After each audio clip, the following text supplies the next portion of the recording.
Wow, we've gotten so far into these series that they've both just given up and decided to have the characters watch reruns in the 27th episode of the all-new Mighty Morphin Zyurangers.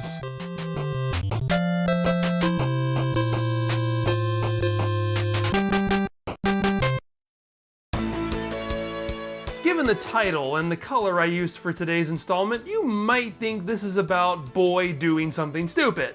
But no, it's not that boy. It's some other boy.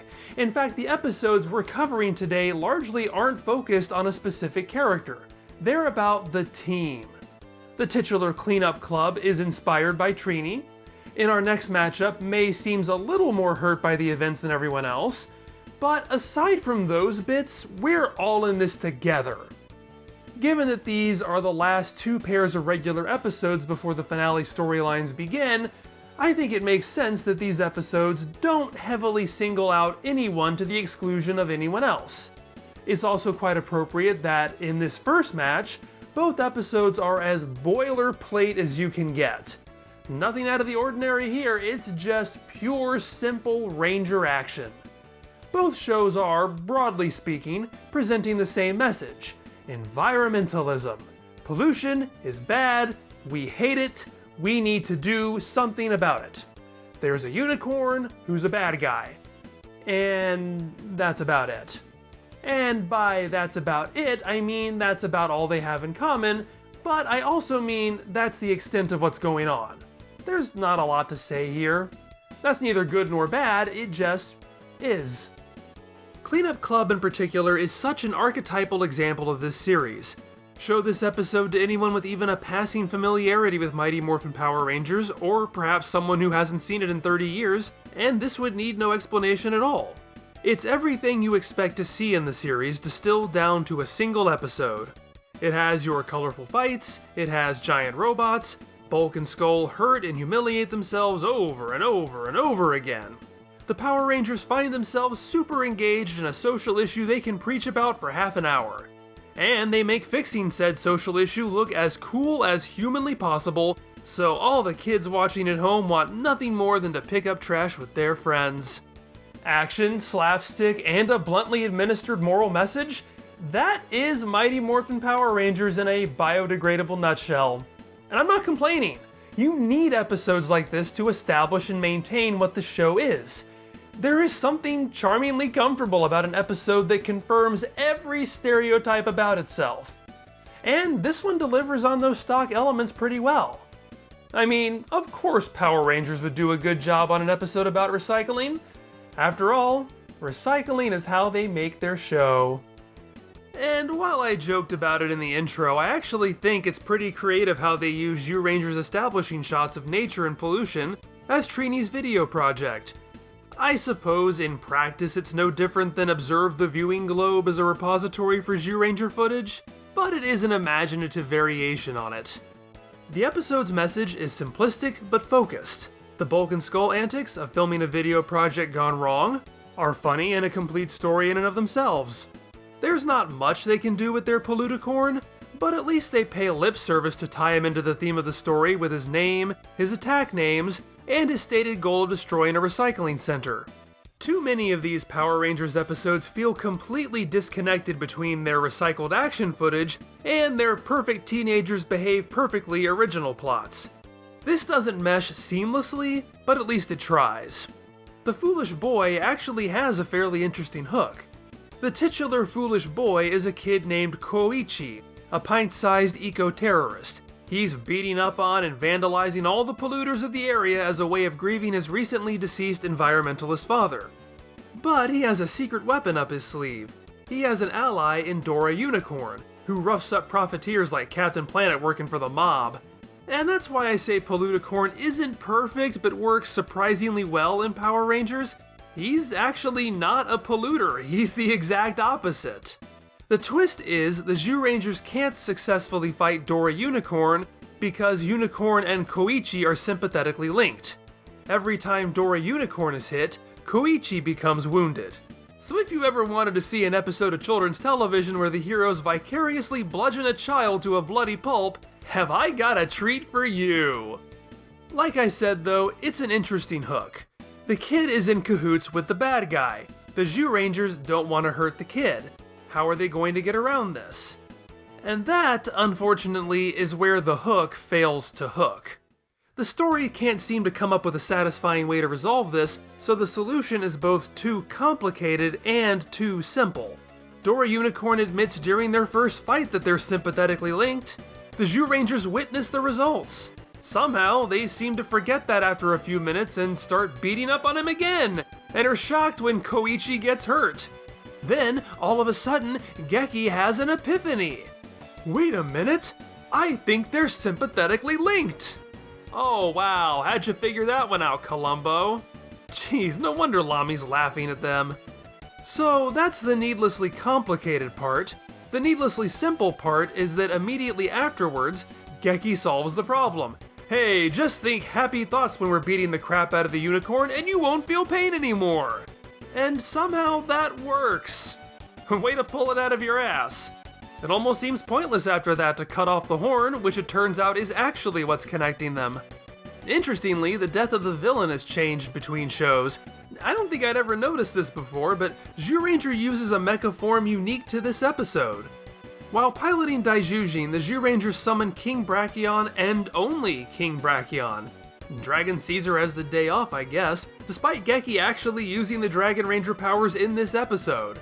Daijujin just rides in King Brachion, holding his sword and the rarely seen mammoth shield. Does this have a name? I don't know! Daijujin leaps out of King Brachion and uses the lightning cut to finish off Dora Unicorn. Power Rangers edits out the weirdness, leaving in the aerial sword strike. You'd never notice anything was missing. As interesting as this form is, Power Rangers probably made the right call to cut out this distraction. I don't know, I have a hard time getting on board with this one. Bandora corrupting the memory of a dead naturalist father is something we've already seen before. I mean, look, Koichi and Goshi even have the same outdoors hat. But it's really the message that kills this for me. I mean, I think there's some merit in saying to the kids in the audience that perhaps you shouldn't slash the tires of people you don't agree with. The episode is resolute in declaring that what Koichi is doing is the wrong kind of activism. However, it never follows up by demonstrating what it thinks is the right kind of activism. As such, its happy ending is kinda nauseating. Power Rangers goes for a very individualistic solution. It barely addresses systemic environmental problems. It instead tells children to pick up trash and recycle. It's simplistic, but it's something. It's actionable. It empowers even a child to make a difference. Zyuranger actually acknowledges that major polluters are more corporate. At the beginning, the heroes discover a river has been polluted by illegal cyanide dumping. That's a much more complex problem. How do the Zyurangers solve that? They don't. They just tell Koichi, hey, don't worry about it, most people are good like you. The problem is just a few bad apples, and as the saying goes, a few bad apples never spoil anything. The river's been fixed without any direct involvement from any of us, so let's just go ahead and dump in these fish. It's all fine, everything's fine, it's fine. Not only is that stupid on its face, it's just such a disappointing message to end on. Power Rangers tells you that not only is picking up trash and recycling important, it's as fun and cool as the 90s itself.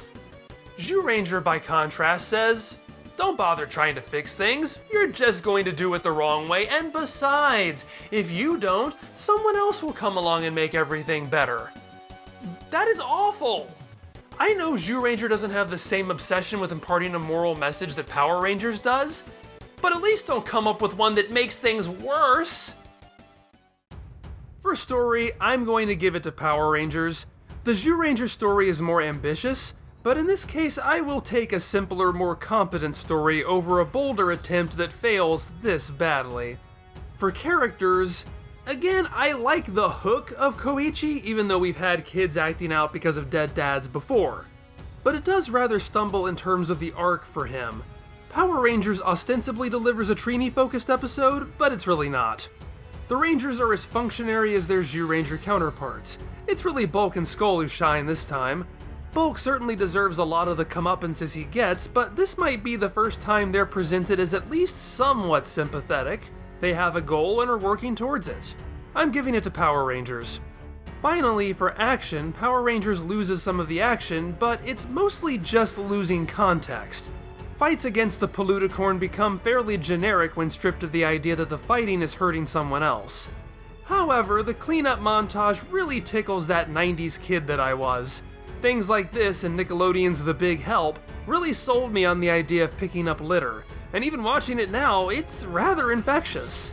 So yeah, Power Rangers wins, meaning that Cleanup Club really cleaned up here. I promise I didn't give it the win just so I could make that joke. Unlike the previous pairing, which I find meh at best, A Bad Reflection on You is one of those episodes I strongly remember from when I was a kid.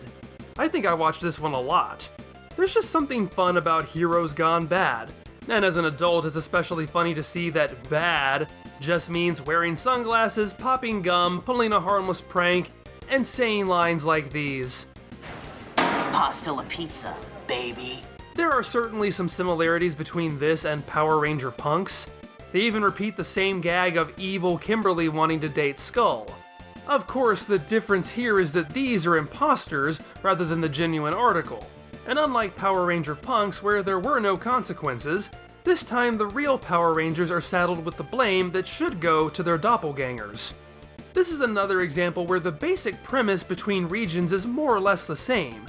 Presenting the Vicious Squadron is likewise about Bandora using her monsters to frame the Zyurangers. Both shows use plenty of footage of the transformed fakes attacking the city.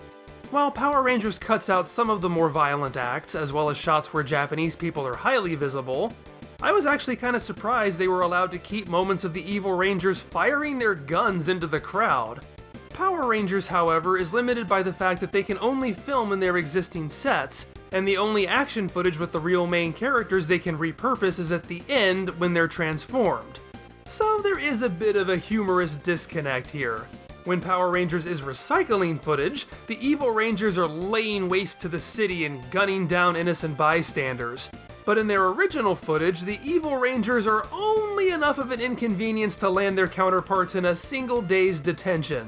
So while the primary conflict in Zyuranger is that the populace hates the heroes and tries to hunt them down and kill them, the primary conflict in Power Rangers becomes, oh no, we have to find a way to sneak out of detention to stop the evil Power Rangers, but we can't get caught or we'll be in trouble. The stakes are just a little bit lower. Due to their inherent narrative setup as well as their more expansive filming capabilities, Zyuranger is able to do far more with the concept. This story and this footage are created around the assumption that people know who the heroes are. There are no secret identities, they can't hide. Whether or not the Zyurangers are transformed, people are going to know who to blame. That cuts both ways. At the end, their names are cleared and everything is wiped away. That doesn't work in Power Rangers given that, as far as the world is concerned, Jason, Trini, Zach, Kimberly, and Billy are different people than Red Ranger, Yellow Ranger, Black Ranger, Pink Ranger, and Blue Ranger. For obvious reasons, the teenagers aren't going to blow up the school or anything, but the stakes still have to remain low due to the secret identities premise. The villains can do whatever evil things they want when they're transformed because the Power Rangers can show up at the end and prove they're the genuine article. The villains can't irrevocably ruin the kids' reputations because there's no way the kids can clear their own names without blowing their cover. Because of that, the evil Rangers can't do anything that's going to result in more than a slap on the wrist. The kids still have to be seen as goody-goods by the end of the episode, even after taking the blame. Because of that shift in focus, the Zyurangers are faced with far more confrontations and hardship. Both episodes know that the heroes can immediately fix the problem simply by showing up and demonstrating that there are two sets of them. Power Rangers keeps the premise going by restricting the Rangers from doing that. Zyuranger does it by revealing the initial attack is a Catch-22 trap. The Zyurangers do immediately show up to combat the imposters, but the imposters aren't limited to impersonating the Zyurangers. The second the fight begins, the monsters take the form of ordinary people. And so, the news gets all this footage of the untransformed Zyurangers beating up on seemingly panicked citizenry, thus removing any doubt that another group could be wearing the same costumes. That is wonderfully clever, and expands the scope beyond simply imposters hurting people. The real Zyurangers' real actions are being weaponized against them as well. Being good heroes, the Zyurangers can't even defend themselves against the mob attacking them. Instead, they are lucky to find refuge with an old lady. She might not have a name, but she does pull off the nearly unprecedented task of dressing the Zyurangers in modern clothes. After spending time with them, she reveals she knew who they were the entire time. However, she believes her own eyes over the news reports and knows they're good. I mean, that works too, but it might have been more provable just to turn on the news when she's in the room. After all, you can't be in two places at once. But the overall point seems to be that the Zyurangers are more hurt by this rejection than anything. Their identities are wrapped up in being heroes. They literally have nothing else going on. They can't cope with the idea of being hated. So this grandmother welcoming them into her family is the pick-me-up they need to step back out and prove their innocence. And it really bolsters their confidence once the children start cheering for them again. Mighty Morphin Power Rangers goes for a much lighter tone in a far different direction, but that doesn't mean it fails to make good use of its own premise. Besides, if Power Rangers has any advantage here, it's in screwing up the Cyclops monster during the Green Candle plot. The Zyurangers have already been stoned nearly to death due to mistaken identity. The idea is fresher here. I joked about the far lower stakes of being stuck in detention, but it fits this show, and it's really entertaining to watch. There is just enough self-awareness on display that it's clear these perfect kids, in their wildest dreams, never expected to serve time in detention. This is definitely not the 2017 Power Rangers movie.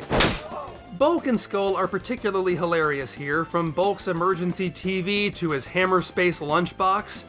The Rangers ultimately pulled a fast one on them, performing a magic trick to mask their teleporting. And the poor bullies ultimately get in more trouble for lying about the others sneaking out. But aside from that, this episode's fascinating for giving us a glimpse of the other side. This is Bulk and Skull's world. While the Rangers keep their cool, it's clear they're out of their depth. It's a nice change of pace seeing Bulk and Skull possess more insight into the situation than the heroes do. The Power Rangers having to suffer through detention isn't directly related to the idea of evil Rangers impersonating them, but it is a consequence of it. As such, this episode doesn't come across as disconnected from its reused footage. It's quite a departure from the original, but also a wonderful direction to go in. That doesn't mean there aren't some oddities in the conversion process that pulled me out. There's a moment where Rita tells Scorpina she's in charge of this mission. It's accompanied by a really weird shot of Scorpina blocking her face with her hand and staring directly into the camera. I didn't get why the moment was framed that way. Well, that's because in Zyuranger, Bandora helps push the idea that the Zyurangers are evil by sending out Lami disguised as a reporter. She's the one who captures all the worst footage. That shot is the second half of an edit revealing her disguise. Ah, that makes so much more sense. Likewise, Power Rangers is rather stymied by the return of the heroes at the end. Originally, the evil Tyranno Ranger is menacing a mother and child with his sword when suddenly Geki's sword knocks it out of his hand. The Zyurangers appear at the top of the stairs. It's a wonderfully dramatic entrance that Power Rangers can't use. I'm not sure if the mother and child can't be shown because the concept is too violent or because the actors are too overtly Japanese, but they clearly can't use the untransformed Zyurangers. Also, if you look really carefully, the sword is the untransformed version that doesn't exist in Power Rangers, but no one's gonna notice that. So instead, Evil Red is holding his sword menacingly to do something. Jason's sword knocks it out of his hand. Then the Evil Rangers and Scorpina keep doing evil things like nothing ever happened. For some reason they cut back to earlier footage instead. It's a really weird edit. I feel like it didn't have to be this awkward. Why not just cut to when they pose? See, I just fixed it in 5 seconds. Finally, what's always stuck with me about this episode is that it's the earliest moment I can remember where I distinctly noticed the transition between Japanese footage and American footage.